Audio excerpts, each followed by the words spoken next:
Well, good afternoon, all of you all, and welcome to India, Becky. It's such a pleasure and honor to have you over here. And of course, I'm here as a family member. Uh, uh, Both the Lula daughters over here and Eros I've been attached to Eros as a family member since many, many years. I think, more than 35 years has been my association, and I've been of course, as you know, that the world admires Microsoft. The world admires Bill Gates and the family and all of you all. And of course, I've heard so much about you, Peggy. And we have something common that we both love running. So that's going to be fantastic. And welcome all of you all. And thank you so much for coming. And without wasting any time, I would like to ask a few questions to both of you all. And whom do I start with? Huh? Do I have a chair or no? Oh yeah, okay. Otherwise, I was going to sit down, kneel down, and ask questions. I can.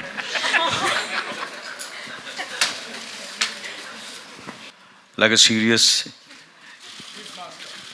uh, you know, techno geek.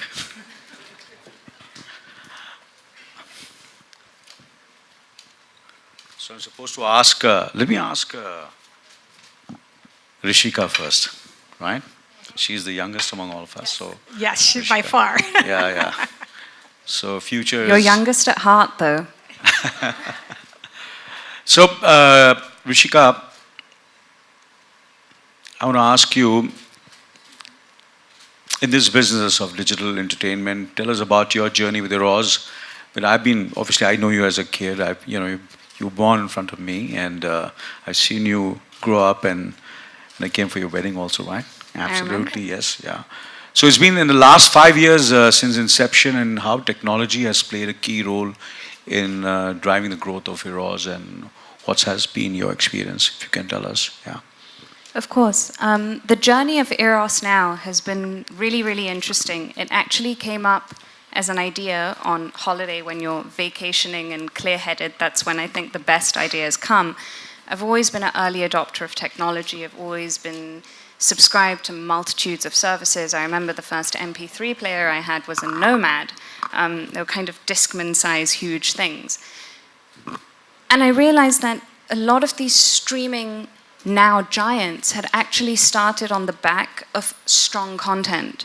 And at that point, there was this realization that, hey, Eros has the world's biggest Indian language library. We say we are technologically advanced, we embrace technology and leadership technology as part of our DNA when it comes to content distribution, that online distribution seemed like the best way forward and very much a natural extension of our leadership DNA within the space. But beyond a natural extension of distribution, what was really important to us was actually to start building a B2C brand versus a brand that is just there every time a film comes out. So how do you create a daily touch point with your fans and your consumers? That's only possible when you're able to build a strong platform that is incredibly personal, that houses all of the content in one place. So that was essentially the vision and how it was born. In terms of the journey, it was exciting, really exciting, I think, from creating the brand to actually creating our tech teams based in San Francisco and Bangalore and Bombay. It was something we built ground up. So very much I feel like Eros now is my baby. Great. Peggy, can I ask you a question, please? Yes. Sure. Okay, cool. Uh, can you tell us about your role in Microsoft? Right. So I run business development at Microsoft, and you can think of it as the development of businesses, essentially growth for Microsoft. And we do that in three ways. We do it through strategic partnerships like the one we have with Eros. We do it with investments and through acquisitions. And each one of those are meant to be sort of a way to grow inorganically, to sort of bend the curve of our individual units and bring something from the outside in to be a catalyst for growth. And so we look across all three levers and we pull whichever one is most appropriate at the time.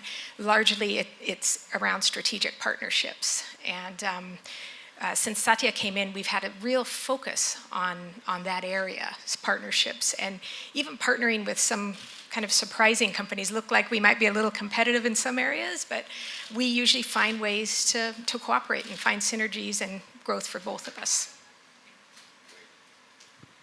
And I've heard you're an introvert. I am an introvert. Okay. So how does that influence your leadership style? Because usually leaders are supposed to be very, flamboyant, extrovert, and you're an introvert. So how do you? Yeah, it's not.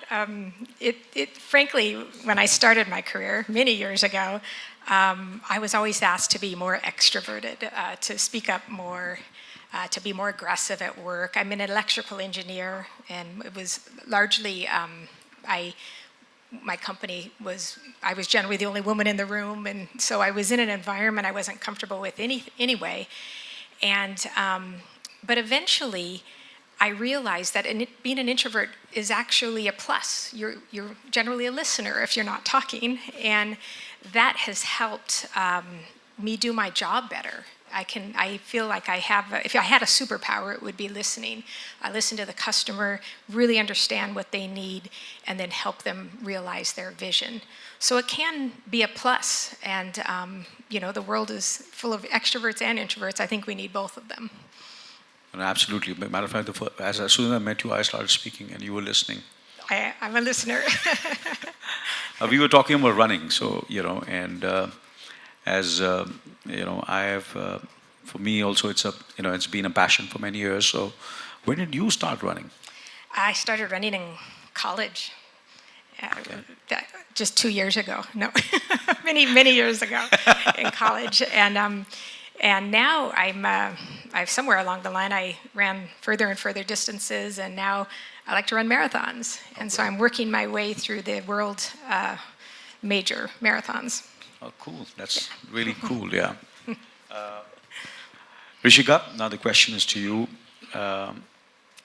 How do you think the entertainment fraternity adopting to the new form of change in consumption? I would actually like to turn that back round to you. Oh. Good move. The future is, of course, the digital future, and it's no longer, as you said, the film industry. It's the digital industry at the moment. Yes. So I think the country, not only in films and entertainment, in everything else, is adapting very well. Especially India, and our honorable Prime Minister is encouraging it. The government is encouraging, and there are a lot of incentives also for technology in our country. And I see a great future, and I think we Indians are good at adapting and very, very hardworking people. We are kind of people who can really work for 16 to 18 hours in a day without blinking an eyelid. That's been, I think, our success. And of course, with 1.3 billion people in our country, I think it's a great platform and a great future for anybody who is adapting to this technology, and we are adapting. Was it a very long answer? It was bang on perfect.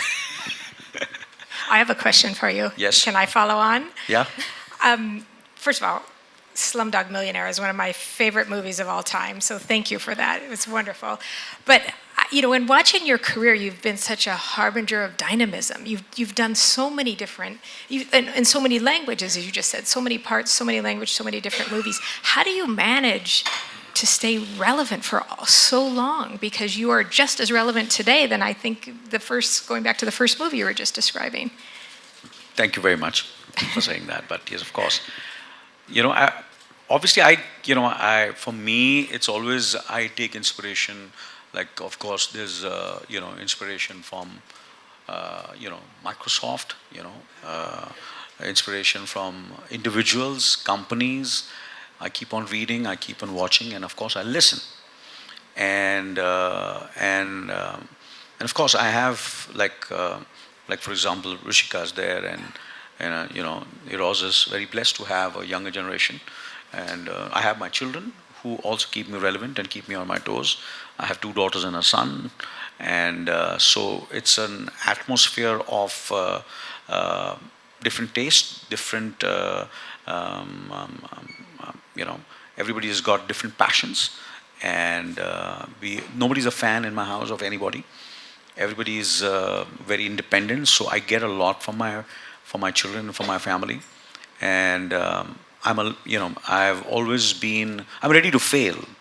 That's the biggest, I think, a lesson which I've learned is that I am ready to fail. I'm ready to make a fool of myself. And I think that's what has kept me relevant. That I have dived into things and everybody has said that this is disastrous. What are you doing? Like when I started my career in Telugu and Kannada films, I started my career with bit roles and they said, you're doing bit roles constantly all your life, you're going to get only small roles. I started as a background actor. Then I did regional films. Then my first film as a leading man was a film which was not a conventional leading man. I did a film which was completely unconventional, where I played a small town guy who comes to become music director. So on and so forth. In my career, I've done films, done roles. Then I did, out of the blue, I did Slumdog Millionaire. And I think most of the leading men in our industry said no to the film, and I just dived into it, and I did it. Been a leading man all my life, and I'm just playing a small 8-9 day cameo in the film, and that cameo turned out to be very well. Then I did 24, which was television, and I said, you were from Oscar. The film has won 8 Oscars, why are you doing television? I said, because I just want to do it. I like the role. I like the story. So what if it's television? And then I came back. I bought the rights of 24. 9 years back, I went from every broadcaster and all the the big guns in the Bombay film industry. I said, I want to do 24 as a season. I said, what is season? What is 24? I said, we do daily soaps over here. There is nothing like season over here. And I said, I want to do it. And I did it. And today, I think everybody is doing that. I did it 8 years back, 9 years back. So these kind of things I've done. There are certain films which I've done. Then there was a transition period which happened where everybody wanted me to play only the lead role. But I said, no, my time, I cannot be delusional. I think I should, to a certain extent, do something which is, which I be able to do for, not for the next decade. I was thinking for the next 3 decades, for the next 4 days. I always believed in a marathon. I never believed in the 100-meter dash. So I said, let me look at it, how it is going to be. I swear on God, you look at my interviews, and every time I've said that I want to be the marathon runner, not, So that's the reason I've been in this business for the last 40 years, and hopefully for many more years. So that's the way I have been, in my own small way, try to be relevant, of course. Now let me ask, if there are too many questions being asked to me, so I think you're turning the tables. So what are some of the changes that have been most, in Microsoft, Microsoft has undergone its, in its own transformation journey? Yeah. It has. There's a famous management consultant named Peter Drucker, and he says, culture eats strategy for lunch, and that is so true. Because you can see the journey that the company has gone through, and it's all been centered on culture. And it started when Satya Nadella, our CEO, read the book Mindset by a Stanford psychologist, Carol Dweck. And he took away from it this idea that if you have 2 people in a room, and one's a learn-it-all and one's a know-it-all, the learn-it-all will go further. Even if they start from a deficit, they will go further if you're a listener and a learner. And he infused that idea, that simple idea, across the company, and it has taken us on our journey, this idea of having a growth mindset over the last 5 years, five and a half years since Satya stepped into that role. And it's changed everything. It's how we view our customers, it's how we view fellow employees, how we view the industry. It's have a growth mindset. Don't have a fixed mindset and say, we can't do this or we can't do that or we've tried that, didn't work. It's like open your mind, have a growth mindset, and it's turned things around. So what to Rishika? Thank you very much. Once more to Rishika. So what are your Eros' plans still of the next 2 decades? So I think we touched a little bit on how we want to change the content viewing experience for the industry and for all of our users today.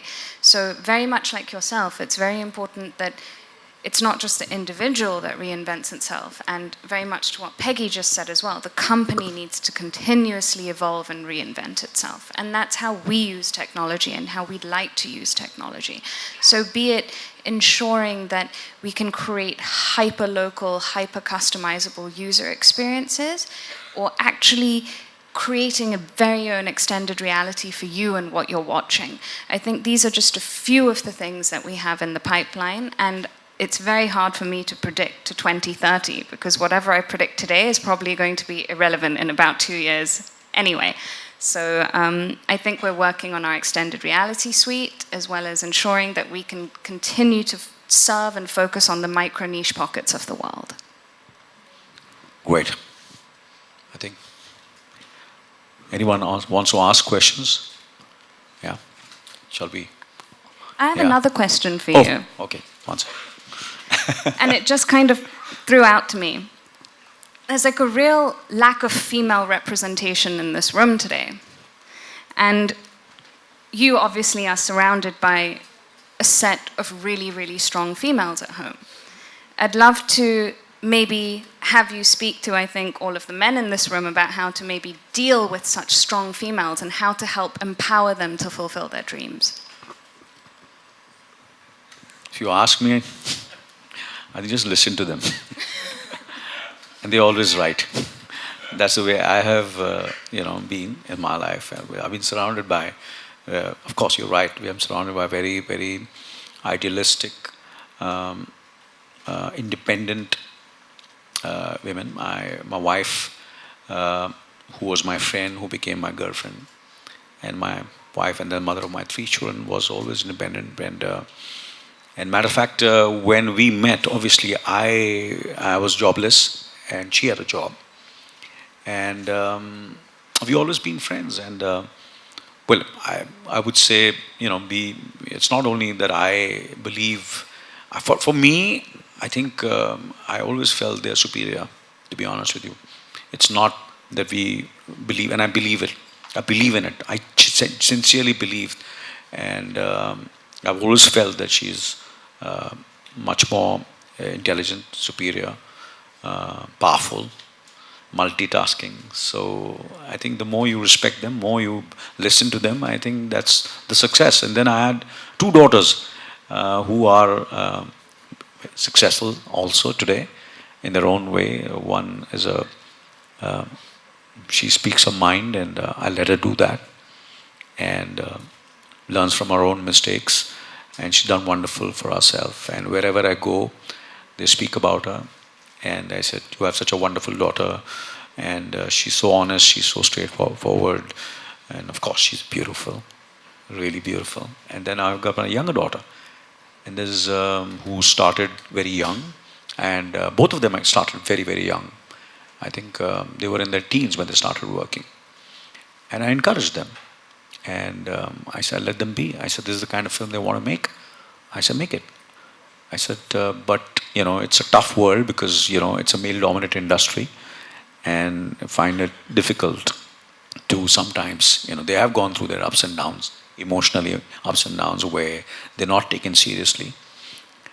But I said, you'll have to fight it out. And they fought it out. And I'm always there to encourage them. And if you encourage the girls, and I truly believe that the girls are, if you want to live a very happy life till you go away up there, I think girls are much better, much, much better than the boys.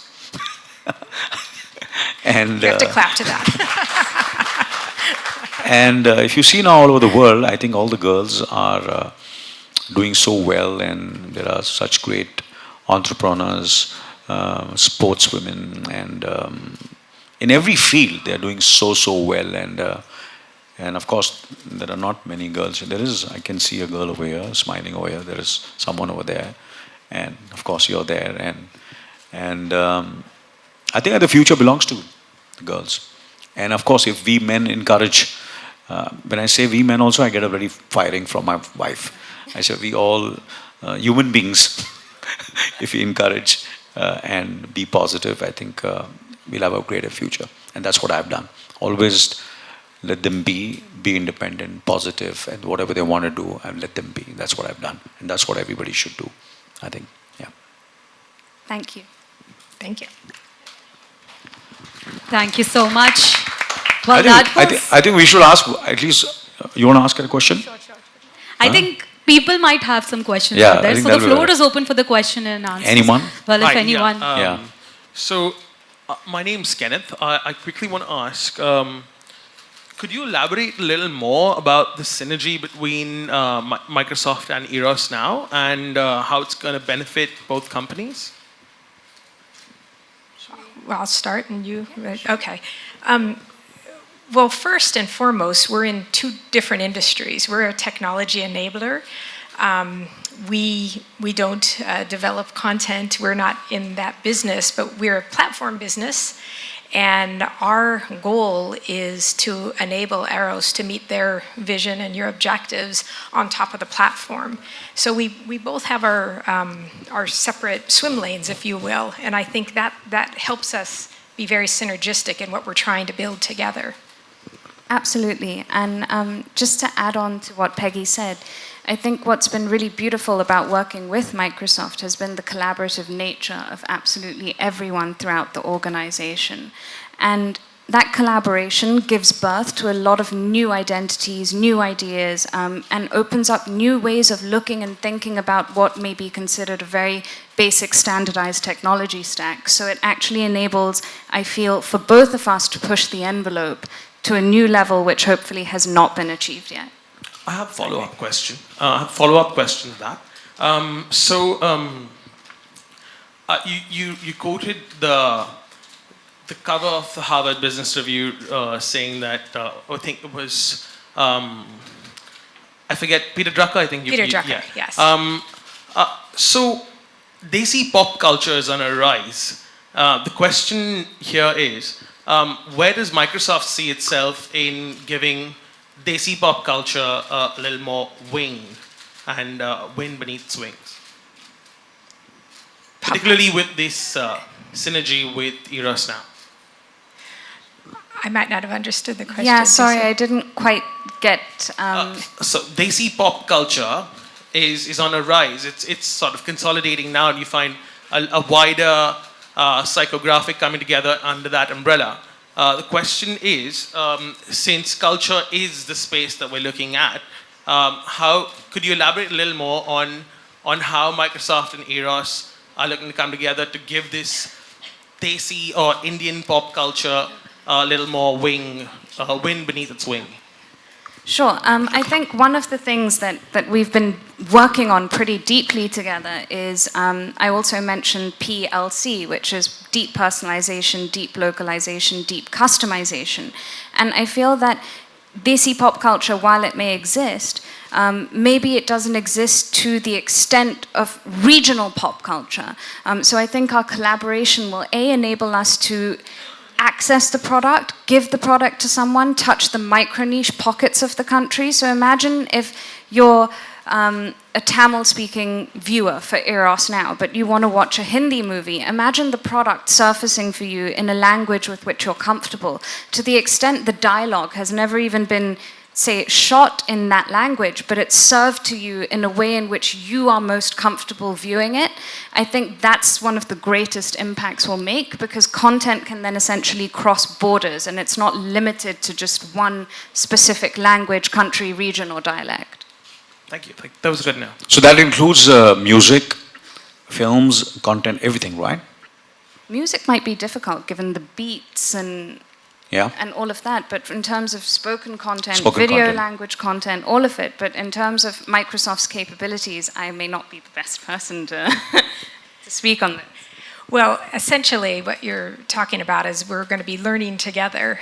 We'll bring the tech tools and you'll bring the creative tools, and we think that we can reach these audiences together. And as I said, it'll be a first-class experience for each of those languages. It won't be a dubbed experience. It'll feel very much very natural to listen to a movie in this manner.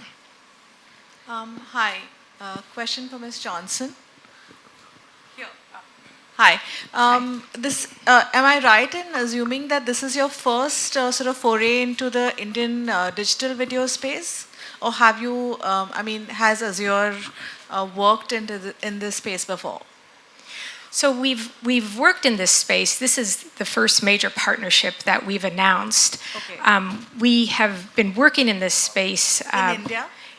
We've been working in India in many different categories. Okay. What's interesting here is they will be utilizing our Azure Media Services, which is a set of enablement tools in our cloud that will help content creators, the management, the transformation, the delivery of the content, take it to a whole new level. And Eros being the leader in the space, it was a natural partnership. So I just wanted to confirm that this is not your sort of first, it's not your first it's not your first sort of foray into the digital video space in India. You have worked in the digital video space in India before, is that We've right? worked across all industries in India. Yeah, Okay. We've been here for several decades. How do you view the Indian market, given how much of Indian digital video space is sort of occupied by your rival Amazon Web Services? How does sort of Azure hope to counter that competition and sort of grow in this very crowded space, actually? Well, I think one of the differentiations is the languages, so that we'll be able to differentiate with the languages. But maybe you could talk to some of the experiences that you are considering building on top of the platform. Of course, I think what makes this, from an Eros Now perspective, really unique is that if you look at what the Western platforms have been doing today, they're essentially building kind of top down and you're being told what you want. What we're enabling is we're actually making you empowered to actually tell us what we want in a very direct way, whether it be the way you consume. In terms of Azure and how I think the sheer sophistication of the product is, I think, beyond the extraordinary.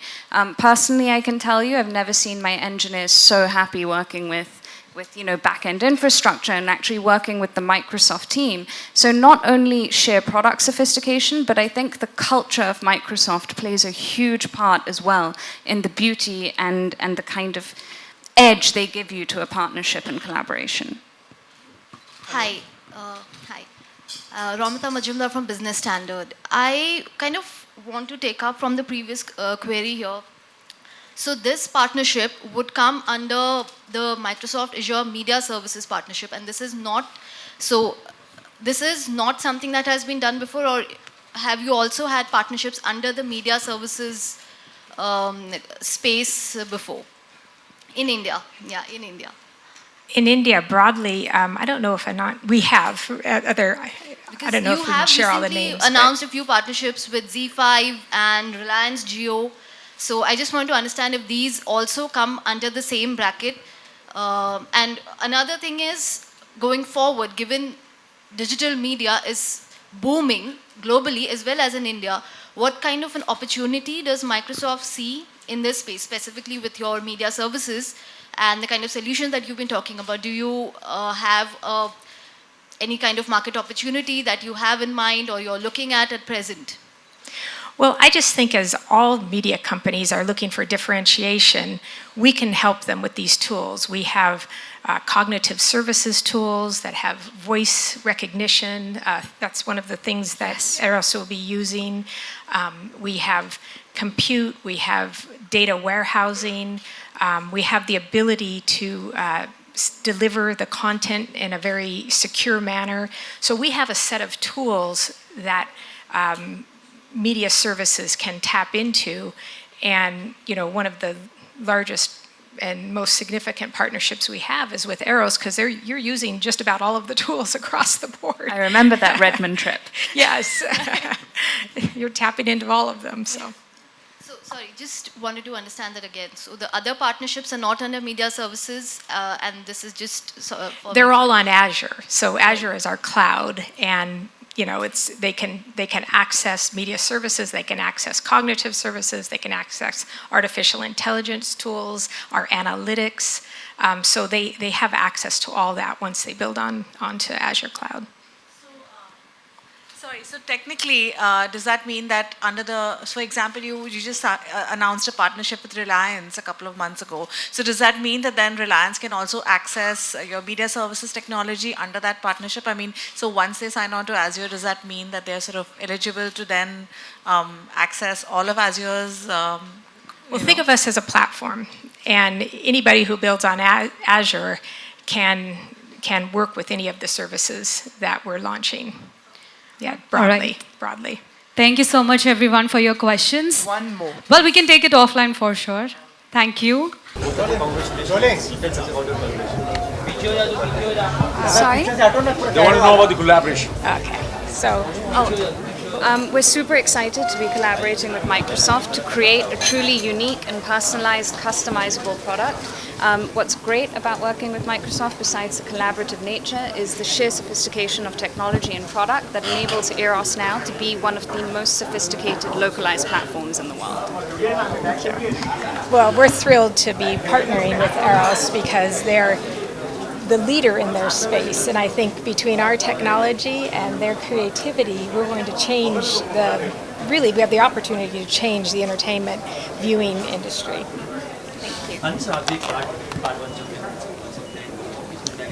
Well, I am been an admirer and a fan of course, Bill Gates and Microsoft, and today I had an honor to meet Peggy, who the world has honored her, and I've read so much about her, and today I had the opportunity to meet her. And of course, I've been part of the Eros family since so many years. I've been working with Kishore since more than, from the time I started my career. My films have been, most of my films, and even the films which I produced are in the library of Eros now, and hopefully they'll now be, with this collaboration, they'll be seen in all the languages. Okay, Rishika, just a question. When we speak about languages, is it that the content will actually undergo a translation on the language that we want to hear? We can probably hear it. Am I getting it right, or is it something else that the technology will? It's something technology will do. So there's no kind of reshoot, there's no dub. It's automatically done on the fly, but using the intelligence of the artist's own kind of diction and natural way of speaking. So it's something that a consumer wouldn't even be able to tell. Oh, okay, so if I'm getting it right, so if... Sorry, we could take that By your offline. queries. Thank you. Thank you. There are some queries left. Any question? Yeah, one more question. No, I just wanted to understand the technology. Yeah. So if I'm understanding it correctly, if there is content that is available in Hindi, if I want to listen to it in English or Malayalam, that is a regional language, will this technology translate it accordingly? Is that what the technology Yes, does? it will enable you to consume the content in a language in which you are most comfortable. Thank you. Thanks. That is exactly what I wanted. Thank you.